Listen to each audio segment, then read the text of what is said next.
Kumpirmado na ang pag-alis ni Jake Cuenca sa hit action serye ng ABS-CBN na Batang Quiapo. Matapos ang ilang buwang pagiging bahagi ng kwento, tuluyan na raw magpapaalam ang kanyang karakter na naging mahalagang piraso sa mga tensyon at banggaan sa mundo ng Quiapo. Ayon sa mga impormasyong lumalabas, nakaplat na umano sa storya ang kanyang exit bilang bahagi ng natural na daloy ng naratibo.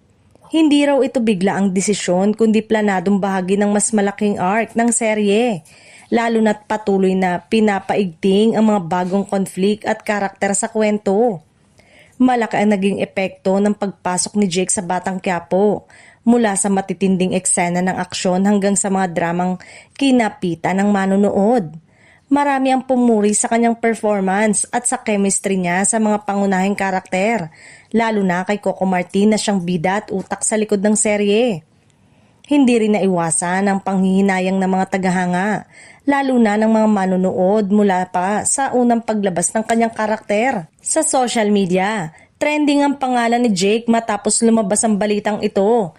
Kalakip ang pasasalamat at papuri sa kanyang naging kontribusyon sa palabas. Sa kabila ng pamamaalam sa Batang Quiapo, bukas pa rin ang maraming oportunidad para kay Jake na isa pang proyekto sa ABS-CBN at digital platform.